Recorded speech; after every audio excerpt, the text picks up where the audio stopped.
Well, hello everyone. Welcome back to another video. First of all, sorry for spamming you with many videos these last few days. But the deadline is approaching, so we kind of have to get going. And I feel like I need to cover some of the things I did not cover on yesterday's video, even though it was very lengthy. So we're going to try and do that today in a shorter video. And I wanted to start with why is FPL so addictive?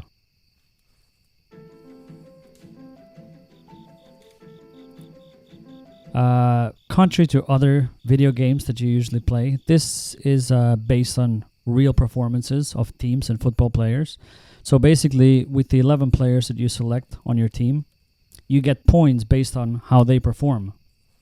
Obviously, everyone has some different players, so those points get calculated at the end of the week and then at the end of the season. And this gives the players the illusion that you're somehow involved in this game.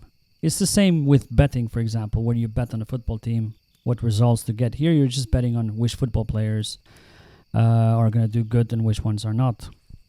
And then you have, for example, the overall rank, which is out of last year, it was 11 million players. Out of 11 million players, where do you end up? I got last year on 45K, but I played the entire season without Salah from the beginning. But yeah, this is basically how the elite FPL players measure their male body parts against each other. You know, like I've ended up 3 times in the top 10K and blah, blah, blah. On top of that, we have mini leagues as well. You know, when you're playing with your friends, it could be a league with 20, 30, and more and more. You have YouTube channels also have their own league. We've created our own league. I'm going to talk about that a bit later. But now, let's just jump into the next topic, which is the chips. Explaining the chips.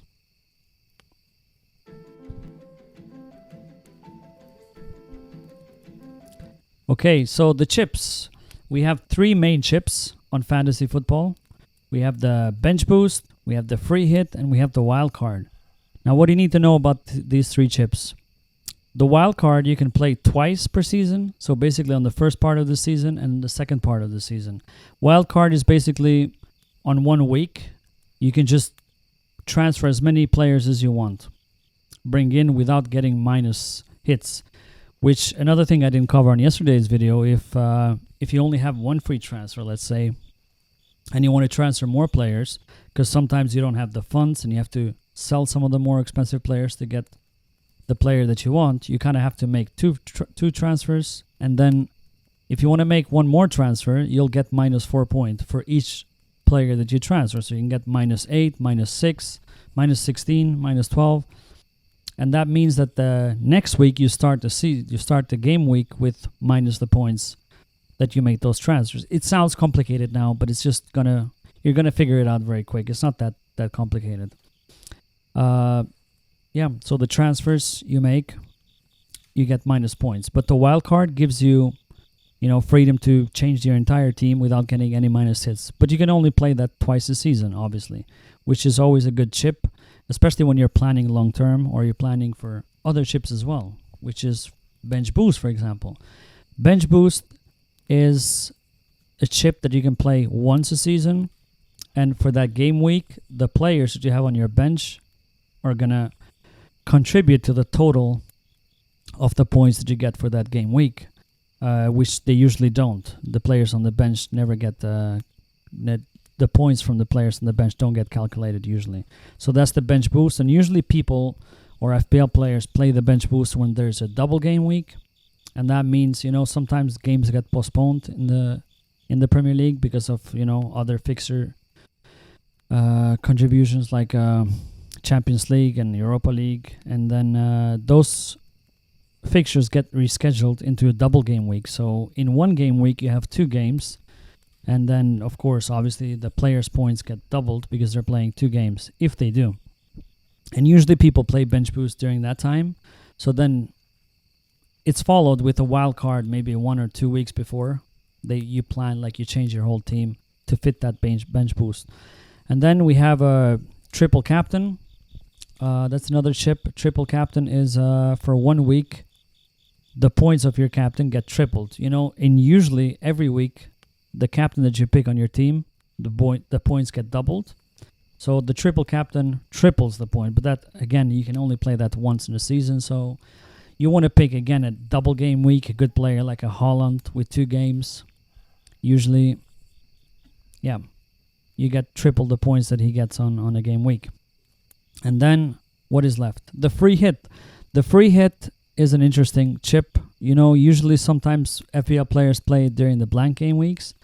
So that means for only for 1 game week, you get to pick an entire different team if you want. But then as soon as the next game week comes, your team reverts back to what it was before. So this is simply on the chips. Now I'm going to explain a bit about the game and how it works.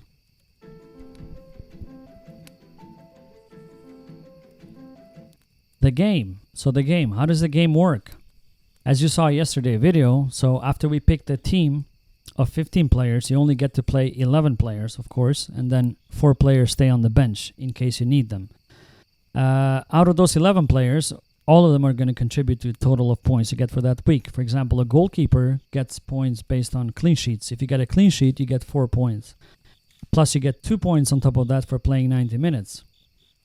And then same with the defenders. Defenders get 4 points for clean sheet, 2 for playing. All of the players get 2 for playing 90 minutes. Then you can get minus points for getting a yellow card or a red card. Or if you concede 2 goals, you get minus 1 points. So each 2 goals. If you concede 4 goals, you get minus 2 points. A goalkeeper can get points from saves as well. So 3 saves equal 1 extra point. And on top of that, every player can get bonus points from 3, 2, or 1. The midfielders get points from scoring and assisting and keeping a clean sheet. They get 1 clean sheet point in the midfield. And they get 5 points for scoring a goal and 3 points for assisting. Strikers get 4 points for scoring a goal, which is a bit unfair, but either way. And then they don't get clean sheet points at all, which is why it's always better to have more midfielders or more attacking midfielders that can score goals, because they get more points for goals plus a clean sheet point.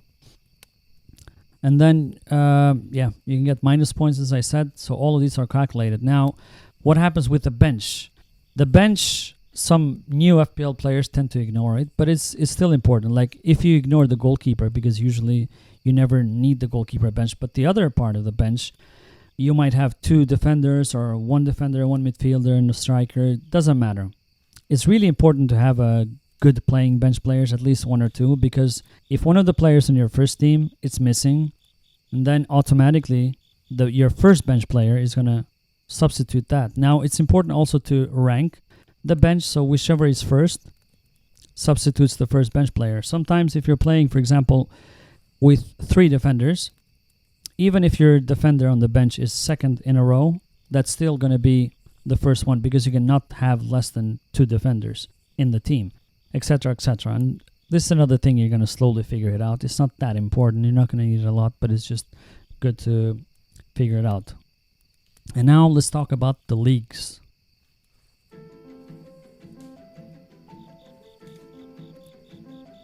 The leagues.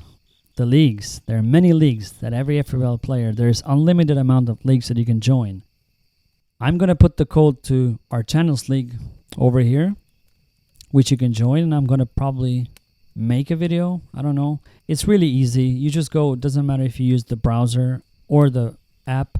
You just go to join leagues, and then it asks you to put on the code. So you just put that code.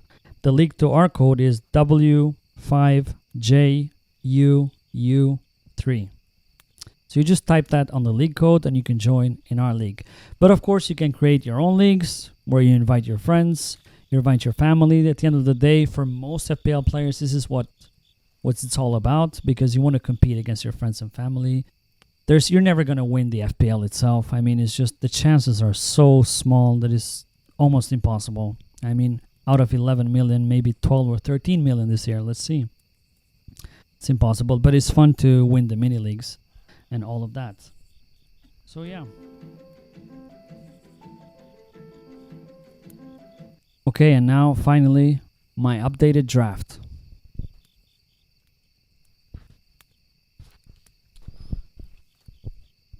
Here is my draft. It's slightly different from yesterday, as you can see. So I got on the goalkeeper, Onana. I haven't switched that one. And my bench goalkeeper is Matt Turner. And then on defense, I have Estupinian. It's playing.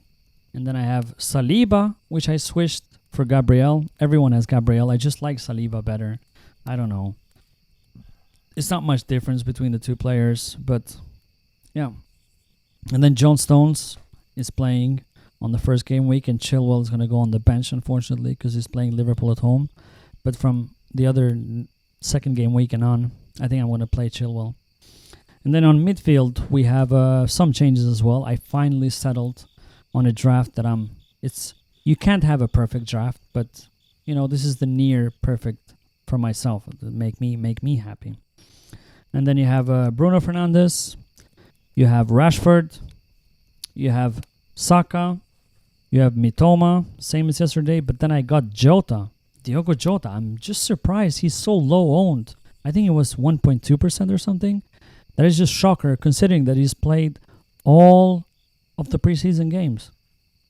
And he scored, I think, 3 goals and 4 assists. And he started all of them.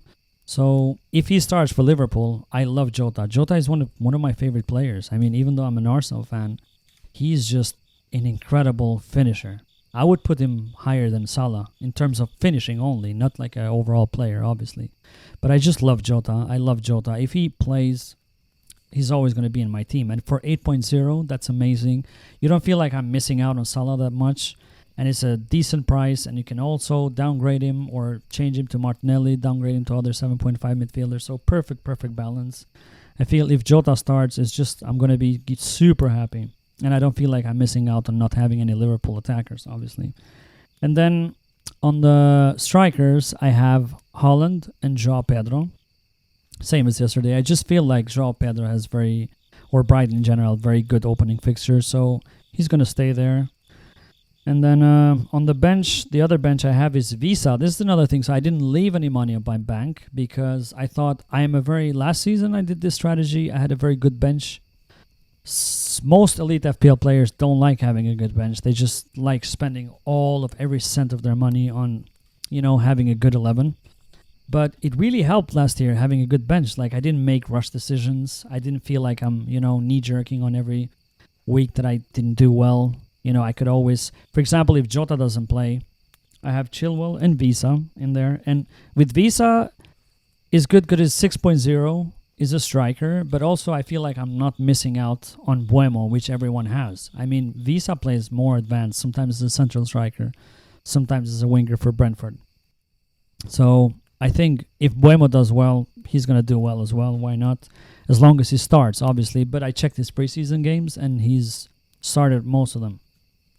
And then Austin Trusty, 4.0 defender, as I said yesterday. Former Arsenal player. I really like Trusty.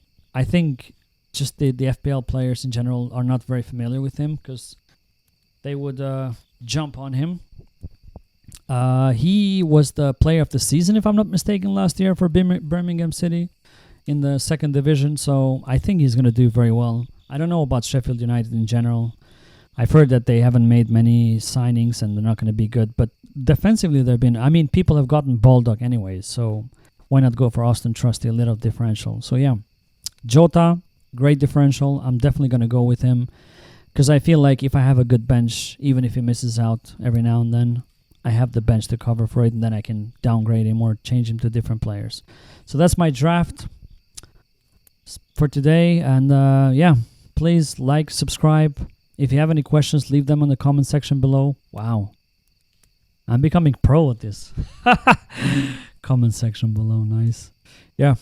Leave them there and join me for tomorrow's video on team selection or final team selection. And again, don't forget the deadline, Friday, 7:30 Central European time, 6:30 UK time, and rest of the world, figure it out. But yeah. So see you and goodbye for today. Subscribe. Come on. Just do it. I'm waiting. Just do it.